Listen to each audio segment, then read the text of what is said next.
നമസ്കാരം. STV വാർത്തകളിലേക്ക് സ്വാഗതം. പ്രധാന വാർത്തകൾ.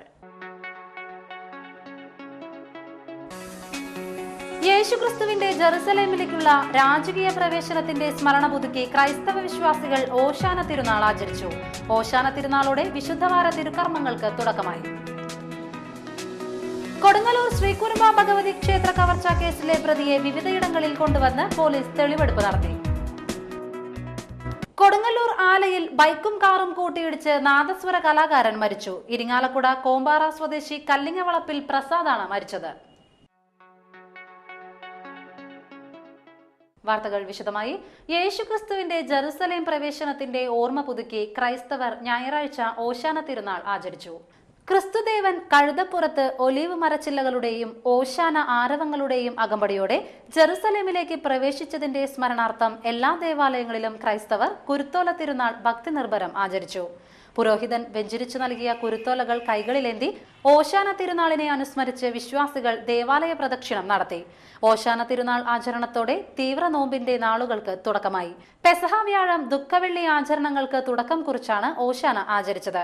വലിയ നോമ്പിന് പരിസമാപ്തി കുറിച്ച് ക്രിസ്തുവിന്റെ ഉത്ഥാനം വരെയുള്ള വിശുദ്ധ വാരാചരണത്തിനാണ് തുടക്കമായിട്ടുള്ളത്. ഈ മാസം 20-നാണ് ഈസ്റ്റർ.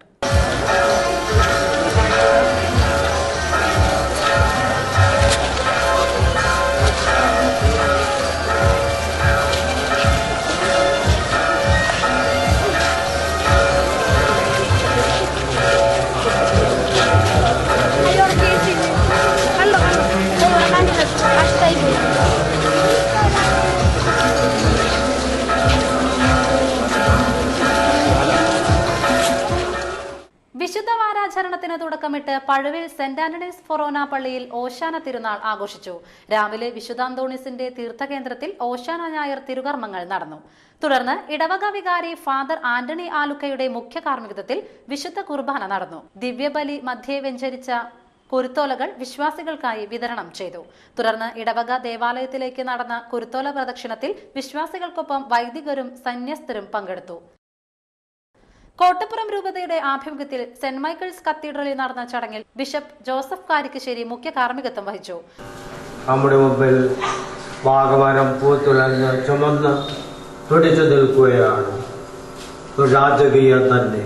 കാരണം കർത്താവ് ഇന്ന് തന്റെ രഹസ്യങ്ങൾ പൂർത്തീകരിക്കുവാൻ ജെറുസലേം നഗരത്തിലേക്ക് രാജകീയമായി എഴുന്നള്ളുകയാണ്. ആർക്കും ഒരു സംശയമില്ലാത്ത വിധം ഈശോ രാജാവാണ്. ദൈവത്തിന്റെ നാമത്തിൽ വരുന്നവന് ഹോസാന എന്ന് സകലരും പാടിക്കൊണ്ട് ഒരു ഉത്സാഹങ്ങളുമായി കർത്താവിനെ എതിരേൽക്കുന്ന മഹാജനം. ആ ജനത്തിന്റെ നടുവിൽ ഏറ്റവും വിനീതനായി അക്ഷവിജയാശ്രീലാളിതനായി കർത്താവ് ഒരു കഴുതപ്പുറത്ത് എഴുന്നള്ളുന്നു. കൊടുങ്ങല്ലൂർ ശ്രീകുരുമ്പ ഭഗവതി ക്ഷേത്രത്തിലെ സ്ട്രോങ് റൂമിൽ നിന്നും ക്ഷേത്രത്തിലെ വഴിപാട് പണം കവർന്ന കേസിൽ പോലീസ് തെളിവെടുപ്പ് നടത്തി. മോഷണ കേസിൽ പോലീസ് അറസ്റ്റ് ചെയ്ത ശൃംഗപുരം ജെമ്മിക്കാട്ടിൽ സിനോജിനെയും കൊണ്ട് പോലീസ് വിവിധയിടങ്ങളിൽ പരിശോധന നടത്തി. ക്ഷേത്രത്തിലെ സ്ട്രോങ് റൂമിൽ നിന്നും മോഷ്ടിച്ച പണവുമായി സിനോജ് ആദ്യം പോയത് ശൃംഗപുരം തോടിന് സമീപം ആളൊഴിഞ്ഞ് തകർന്നു കിടക്കുന്ന വീട്ടിലാണ്. മോഷ്ടിച്ച പണത്തിൽ 500-ന്റെയും 1000-ന്റെയും നോട്ടുകൾ വേർതിരിച്ച് പ്ലാസ്റ്റിക് കവറുകളിലാക്കി അവിടെ തന്നെ സൂക്ഷിച്ചു വെച്ചു. അവിടെ നിന്നും വീട്ടിലെത്തിയ ഇയാൾ വീട്ടുമുറ്റത്ത് കുഴി കുഴിച്ച് സ്വർണവും പണവും കുറച്ച് കുഴിച്ചിട്ടു. മഞ്ഞൾ നിറം കലർന്ന പണം ഉപയോഗിക്കാൻ ഭയന്ന് പിറ്റേ ദിവസം രാത്രിയിൽ 2 പാത്രങ്ങളിലാക്കി വെച്ച് കത്തിച്ചു കളയുകയായിരുന്നു. ഈ മാസം 6-ാം തീയതി ഞായറാഴ്ച രാത്രി 8 മണിയോടെ കച്ചേരിപ്പുരയിൽ കയറിയതായും പുലർച്ചെ 3 മണിയോടെ വീട്ടിൽ തിരിച്ചെത്തിയതായും ഇയാൾ പോലീസിനോട് പറഞ്ഞു.